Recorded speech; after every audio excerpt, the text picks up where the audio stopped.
กาอยู่ในบ้าน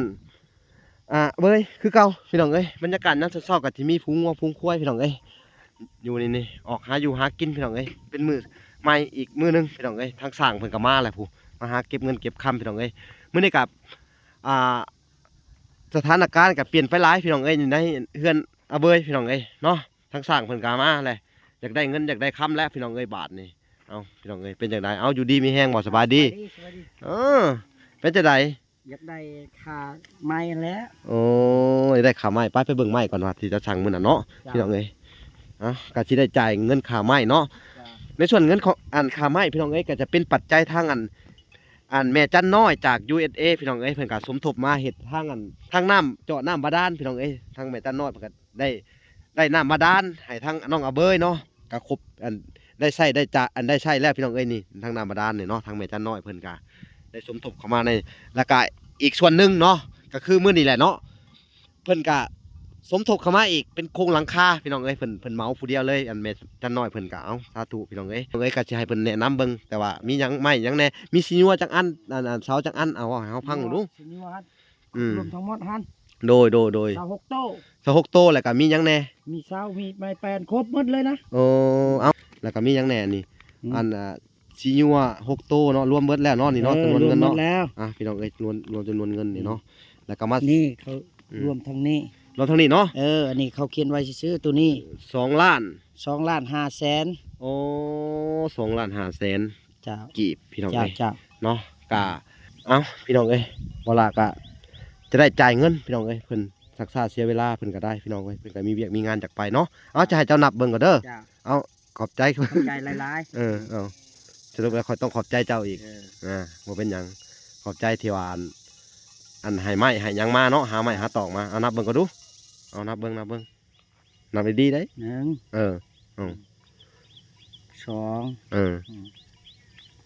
3 4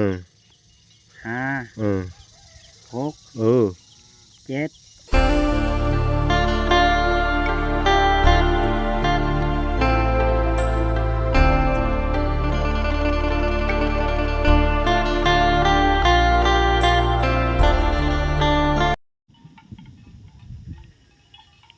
โอเคเนาะทุกคนกราบสบายดีพ่อแม่พี่น้องเบิดสู่ขู่สู่คนเนาะการยินดีเข้าสู่ช่อง YouTube เบาหลาสายบุญคุณธรรมคือเก่าเส้นเคยเนาะทุกคนเนาะทักทายสบายดี FC ทางฝั่งไทยและ FC ทางฝั่งลาวและ FC ทางต่างประเทศนำเด้อพี่น้องสบายดีพ่อๆแม่ๆเนาะอยู่เมืองนอกเมืองนาพี่น้องเอ้ยที่เคารพนะครับนับถือเนาะมื้อนี้ก็อยู่ในบ้านเว้ยคือเก่าพี่น้องเอ้ยบรรยากาศนั้นเศร้าๆกับที่มีพุงวัวพุงควายพี่น้องเอ้ยอยู่นี่ออกหาอยู่หากินพี่น้องเอ้ยเป็นมือใหม่อีกมือนึงพี่น้องเอ้ยทางสร้างเพิ่นก็มาแหละผู้มาหาเก็บเงินเก็บคำพี่น้องเอ้ยมื้อนี้กับสถานการณ์ก็เปลี่ยนไปหลายพี่น้องเอ้ยในเฮือนเบยพี่น้องเอ้ยเนาะทางสร้างเพิ่นก็มาแหละอยากได้เงินอยากได้คำแล้วพี่น้องเอ้ยบาทนี่เอาพี่น้องเอ้ยเป็นจังไดเอาอยู่ดีมีแฮงบ่สบายดีเป็นจังไดอยากได้ขาไม้แล้วโอ้ยได้ขาไม้ไปเบิ่งไม้ก่อนว่าที่จะสั่งมื้อน่ะเนาะพี่น้องเอ้ยก็สิได้จ่ายเงินค่าไม้เนาะในส่วนเงินของค่าไม้พี่น้องเอ้ยก็จะเป็นปัจจัยทางแม่จันน้อยจาก USA พี่น้องเอ้ยเพิ่นก็สมทบมาเฮ็ดทางเจาะน้ำบาดาลพี่น้องเอ้ยทางแม่จันน้อยเพิ่นก็ได้น้ำบาดาลให้ทางน้องอาเบยเนาะก็ครบ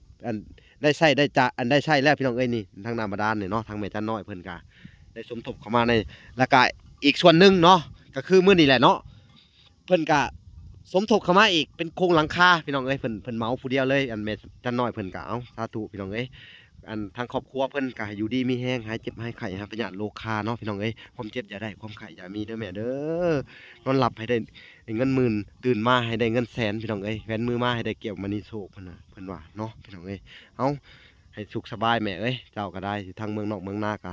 ให้อยู่ชุ่มกินเย็นเอาพี่น้องเอ้ยก็บ่มีหยังหลายพี่น้องเอ้ยมื้อนี้ก็สิได้มาเบิ่งไม้ทางสร้างเพิ่นสร้างเสา4 ต้นเอามาเป็นทีมห้อยเนาะกะบ่ได้ถ่ายพี่น้องเอ้ยก็สิให้เพิ่นแนะนำเบิ่งแต่ว่ามีหยังไม้หยังแน่มีสิญัวจังอันเสาจังอันเอาให้เฮาพังดูรวมทั้งหมดหันโดยเสา6 โต๊ะเสา6 โต๊ะแล้วก็มีหยังแน่มีเสามีไม้แปลนครบหมดเลยนะเบิ่งสิอ่านเบิ่งพี่น้องเอ้ยเพิ่นเขียนมาเนาะไม้อันนึงนี่เนาะเสา4 ต้นเนาะจำนวนเสาละต้นละ300,000มันถึกอยู่ล้านเท่าไหร่ อันสอง ลั่นช้องเนาะ อืม และบานนี้สีญัวนี่ก็6โตเนาะ เจ้า ตัวละ50,000พี่น้องเอ้ย เจ้า แล้วก็อัน3ไม้เส้น คือ คือ 4โต 4โต จ้ะ ตัวละ50คือกันเนาะ เจ้า ตัวละ50อัน4โตก็200,000เนาะนี่ก็เนาะ จังว่าแล้ว หก จัง โต ไร ก็ เบิ่ง อัน ไป นี้ ทีหลัง อัน ก็ นี้ ได้ 300,000อันนี้ครับพอดีเป็น500,000ตัวนี้เนาะ เจ้า แล้วก็อันนี้ไม้หยังนี่ไม้ 4 แป้น ไม้แป้นปันลม4โตตัว50ก็ เจ้า อันก็200,000เนาะ เจ้า เอ้าพี่น้องเอ้ย อันนี้10ไม้ขาว ไม้ขาว เส้นขาว ไม่ใช่เขียนข่าว ตัวเทิงกันเด้ 10โต 10โต ตัวละ50อัน10โตก็500,000เนาะ เจ้า พี่น้องเอ้ยรวมทั้งเบิดนี่มันนั่นอันนี้ไม้อันนั้นเด้ ไม้ตัวใด อกไก่ตัวเฮายืนน่ะ โอ้ สองโต ไม้อกไก่2โต เป็นชั้นเป็นอันนั้นเป็นแสนหนึง เป็น100,000 นั่นแหละ โอเคเป็น100,000เดี๋ยวแล้วก็มีหยังแหน่นี่ อืม อันซีญัว6โตเนาะรวมเบิดแล้วเนาะนี่เนาะจำนวนเงิน รวมหม เนาะ ดแล้ว พี่น้องเอ้ยรวมจำนวนเงินนี่เนาะแล้วก็มา นี่เขา อืม รวมทั้งนี้ รวมทั้งนี้เนาะ อันนี้เขาเขียนไว้ซื้อๆตัวนี้ 2ล้าน 2 ล้าน5แสน โอ้2ล้าน5แสน เจ้า กีบพี่น้อง เจ้า เอ้ย เจ้า เนาะกะในส่วนของจำนวนเงินกะอันทั้งแม่จันน้อยพี่น้องเอ้ยเพิ่นกะได้ผากมาเพิ่มอีกกับผู้ที่เป็นรวมแล้วก็เป็น250เหรียญพี่น้องเอ้ยก็สิได้จ่ายไปอยู่อันทางเวลากะ2ล้าน5แสนกีบเนาะ เจ้า จังได้กะอันจ่ายค่าไม้เพิ่นไปก่อนเนาะพี่น้องเนาะต่อไปก็จะให้ทางสร้างเพิ่นไอ้เฮ็ดคือเก่าเนาะราคานี่เฮาอันคือเขาเว้ากันบ่เออ เพิ่มบ่ได้บ่ โอ้ยบ่ได้แล้วบ่ได้แล้วเคย มีแต่ขอ สำนัก น้ำเจ้าเอาบุญเอาทานนำกันเด้อ จ้ะ เอาราคากะสิ สำนักเฮ็ด เท่าไรนะจำได้บ่ให้เพิ่นพังดูเออ 7แสนบ่ เออ แต่กี้เห็น8แสนข่อยอยากได้นะ แต่ขอน้ำเจ้า เออ เออ ก็บ่เป็นหยัง กะเฮ็ดงามๆหน่อยเด้อ ได้ดอก นี่ดี กะเบิ่งกันนะ กะเบิ่งได้เนาะโอ้แต่ว่าบากไว้เรียบร้อยเนาะไปเบิ่งปะคักอะลี บากแล้ว โอ้เพิ่น แต่ถ้าเจ้ามา เพิ่นเฮ็ดงามได้พี่น้องเอ้ยบากไว้เรียบร้อยเนาะเอ้าขอโทษขออภัยนำพี่น้องนี่บากโอ้คักแล้วเนาะ เจ้า โอ้ยมีแต่มาเนี่ยยกงอเลยมันก็บ่ได้ยากตัวนี้เฮ็ดจักคนน่ะเฮ็ด2คนคือเก่าบ่ บ่แล้วเฮ็ดผู้เดียวแล้ว โอ้ได้เอาลูกชายมาเฮ็ดนํเด้อ เซาก็มีแติตัวดีๆได้ ตัวดีๆพี่น้องเอ้ย เซา เนาะ มาจิกหมด แม่นเสาไม้จิกเบิด เจ้า คือเสาไม้จิกเบิดได้จังไดมา หึ มันเบิด ไม่นี่ ไป คือว่า คือว่าเสาไม้จิกมันเบิด บ่เซามาปึ๊ดมาจิกหมดไปเอาอันนั้น โอ้ ไป อั เฮ็ น ดอันนี้ เป็นอัน เฮ็ดเดือนอันนั้น เออ ห้องน้ำคือ เออ บ่แม่นเดือนอันนั้น อัน นามาดาน โดยอันเว้าหยอกคนพี่น้องเพิ่นว่าเสาไม้จิกเป็นเสาไม้จิกทั้งเบิดเลยนี่เพราะว่าเป็นไม้จิกเบิดเลยเนาะ เออ เว้นว่ามันบดเนาะ บ่มันหมด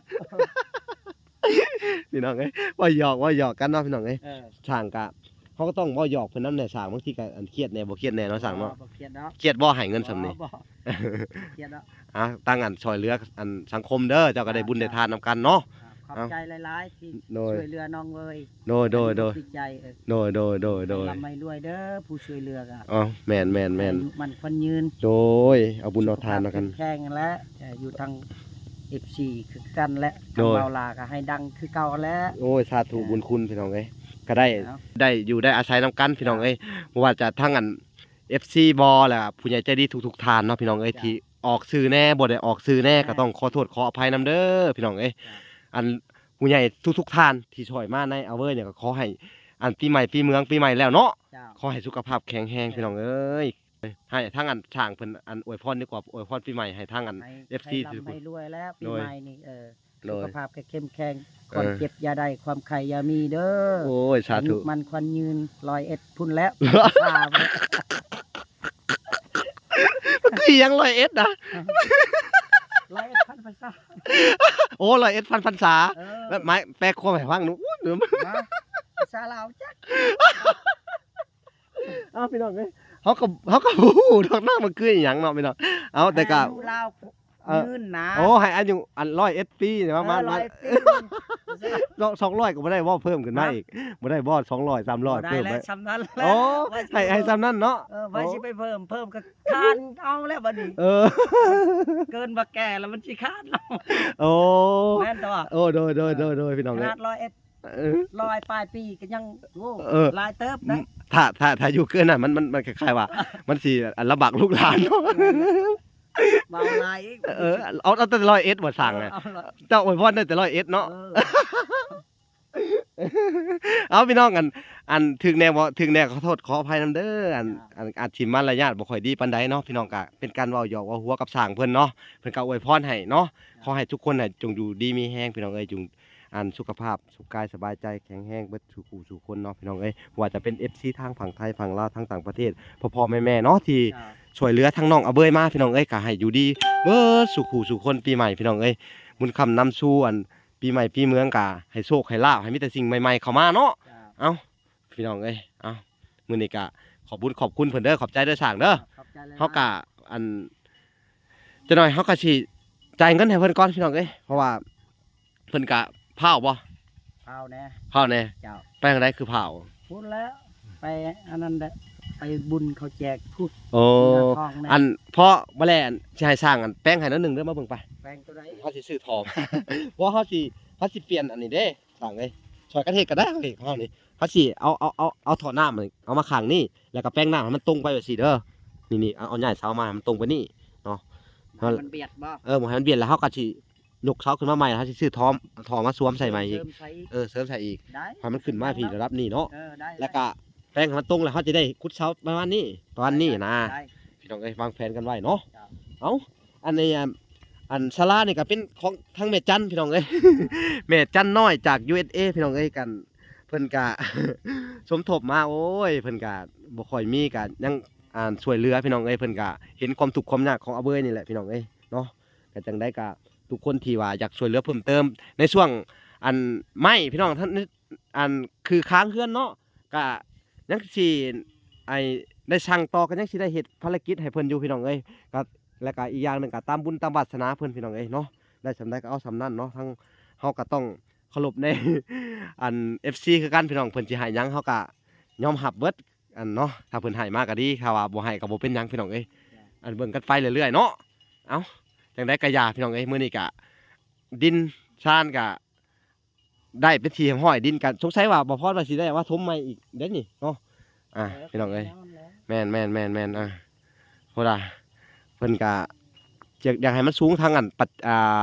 ทางอันจุดประสงค์ของแม่เพิ่นก็สิให้สูงขึ้นเป็นหลังเตาเพิ่นว่านะเนาะพี่น้องเอ้ย อะ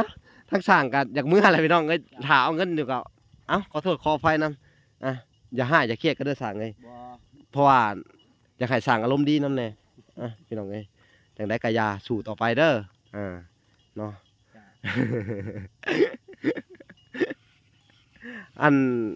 เพิ่นอันบ่เว้าหยอกกันกับบ่ได้หัวพี่น้องเอ้ยเนาะสร้างก็เป็นคนตลกเด้อพี่น้องเอ้ยสร้างก็ได้เฮาสิให้เพิ่นนับเอาก่อนพี่น้องเอ้ยเดี๋ยว นับเอาเองบ่ นับเอาเองได้ เอาพี่น้องเอ้ย เนี่ยว่าเอา ให้มันถึกใจเพิ่นเลยเนาะแต่อย่าลบโกงข่อยได้แหละ ฮะบ่โกงนะ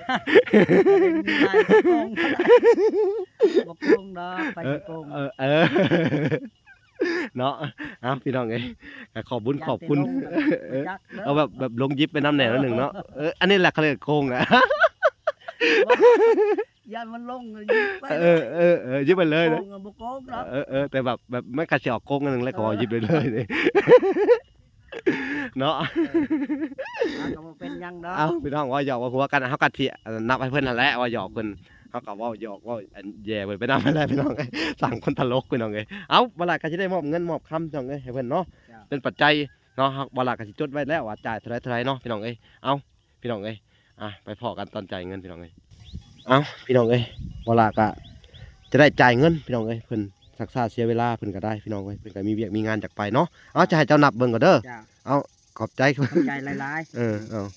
สรุปแล้วขอยต้องขอบใจเจ้าอีก ๆ บ่เป็นหยังขอบใจที่ว่าอันให้ไม้ให้หยังมาเนาะหาไม้หาตอกมาเอานับเบิ่งก็ดูเอานับเบิ่งนับดีๆได้ 1 เออ 2 เออ 3 เออ 4 เออ 5 เออ 6 เออ 7 8 9 10 เอาไว้เอาจาก โอเค ถุงน่าจะถุงก่อนมันสิปนกันนะนี่ถุงนี่ยัดเข้าไปนี่เงินหลายเราไปปุ่นได้จะหน่อย ใส่สิปูนสร้างเอาไปสิปูน นับไว้นับไว้ 1 เออ 2 เออ 3 เออ 4 อืม 5 6 7 อืม 8 เออ 9 เออ 10 โอเคอ่ะ1010ก็แปลว่าล้านหนึง ล้านหนึงเนาะ 10ใบก็ล้านหนึง เนาะ 2ล้านแล้ว เออ2 ล้านเนาะพี่น้องเฮ็ดดีได้เฮียได้ฮะ บ่เฮีย บัดแล้วอันเจ้านับแล้วจัง1 เฮ็ดเฮียไปนำทางนะสิเล่นน้ำหลัง 2 3 เออ 4 5โอเค โอเคเอาเออ รวมไว้ก่อน ผมไว้ให้เมียเด้อเป็นพากินกินเหล้าได้ เราก็กินแล้วจริงนะเอาแน่จักจอกทางจอก อ๋อค ใจหลาย ำเอ้าเดินทางปลอดภัยอยู่ดีมีแฮง ใจหลายๆเด้อ โดย ที่ช่วยเหลือเว้ย เอาผมบ่เข้าใจจะ ดี ให้เขาลำเขารวยแล้ว โดย ดีมีแหง แมน เจ็บอยาใด ผมขายยามี นี่ เนาะ จะมีต่อไปเอาสบายดี สบายดีเดินทางกลับปลอดภัยเด้อ จ้า แนมรถระวังดีๆเด้อขับรถนะ จ้า พ่อชี้แยกกับเบรกแน่ บ่เป็นหยัง บอสชี้แยกมันมีรถชวนไปชวนมาเด้จะต้องเบรกแล้วเบิ่งทางแน่ จ้า น่ะบ่ได้เมานะบ่ได้กินเหล้าเนาะ เอา ใจได้บ่าวลาเด้อ เอาอยู่ดีมีแฮงโชคดีขอบคุณเพิ่นพี่น้องเอ้ยต่างเว้าหยอกเว้าหัวกันเด้ออย่าถือสาเด้อเอาพี่น้องเอ้ยเพราะว่าบ่หลับเป็นคนมักเว้าหยอกเนาะพี่น้องเอ้ยเดินทางปลอดภัยเนาะกินข้าวแล้วบ่ยังพากินข้าวเช้าเนาะพาออกมาเลยเนาะแม่นบ่ จ้า เนาะเพิ่นก็อยากใช้จ่ายพี่น้องเอ้ยเนาะจังได๋ก็อย่าเนาะพี่น้องเอ้ยเฮาก็สู้ต่อไปอีกครั้งหนึงพี่น้องเอ้ยทางวลาก็อยู่ในเฮือนในซ่านของเพิ่นอีกครั้งหนึงพี่น้องเอ้ยบรรยากาศของดูพี่น้องเอ้ยถ้าเป็นก็ 7-8 โมงแล้วพี่น้องเอ้ยปลาก็สิได้เดินทางเข้าไปหาทางอันเม็ดมอบเงินนะไอ้แม่ตู้เป็นเจ้าภาพอันในงานบุญในโรงศพนะพี่น้องเอ้ยก็สิได้ไปมอบอันเงินเล็กๆน้อยๆพี่น้องเอ้ยและซื้อข้าวของให้เพิ่นพี่น้องเอ้ยเนาะจังได๋ก็โอเคเนาะทุกคนเนาะเฮาก็สิไปพ้อกันอยู่อันบ้านอันบ่อนที่เอาเว้ยอาศัยอยู่แต่ก่อนพี่น้องเอ้ยโอเคเนาะพี่น้องเนาะไปพ้อกันอยู่พุ่นเนาะเฮาก็สิได้เดินทางกลับแน่มื้อนี้เนาะพี่น้องเอ้ยไปเฮ็ดบุญเฮ็ดทานทางบ้านบาลาเนาะพี่น้องเอ้ยเฮาถ่ายหั่นแล้วก็สิกลับบ้านก่อนพี่น้องเอ้ยไปเฮ็ดบุญเฮ็ดทานเนาะทางอันบุญบ้านบาลาก็ประมาณว่าบุญยอดสอผ้าพี่น้องเอ้ยอันซ่อมแปลงซิมเนาะก็แม่แก้วพี่น้องเอ้ยเป็นเจ้าภาพลงทานพี่น้องเอ้ยก็สิได้ไปเฮ็ดจัดการอันให้ทางแม่แก้วก่อนเนาะอันเป็นเวียกเป็นงานพี่น้องเพิ่นก็ฝากมาให้บ่ลาอันเป็นอันลงทานพี่น้องเอ้ยเฮ็ดอันของกินให้ทางอันคนมาร่วมงานพี่น้องเอ้ยมาแห่ผ้าป่าแล้วก็มาสักยอดสอผ้าพี่น้องเอ้ยแล้วก็ให้ทั้งครูบาอาจารย์นั่นแหละพี่น้องเอ้ยได้รับประทานกันพี่น้องเอ้ยเนาะก็เป็นลงทานก็ขอให้ทั้งแม่แก้วเพิ่นจงมีแต่ความสุขความเจริญเด้อความเจ็บอย่าได้ความไข่อย่ามีเนาะสิ่งใดที่มันบ่ดีในปีใหม่ปีเมืองนี่ค่ะให้วิทย์ให้เว้นให้วางไปพี่น้องเอ้ยปีใหม่ก็ได้ให้มีแต่สิ่งใหม่ๆเข้ามาพี่น้องเอ้ยโชคมานพี่น้องเอ้ยร่ำรวยเบิดสุขสู่คนพี่น้องเอ้ยทางผู้ FC ผู้หับชมคลิปน้ำแน่พี่น้องเอ้ยเนาะก็ให้ถูกหวยรวยเว้อพี่น้องเอ้ยปีใหม่ปีเมืองของลาวเฮาพี่น้องเอ้ยโอเคพอกันไหมเนาะคลิปหน้าบ๊ายบายพี่น้องเอ้ย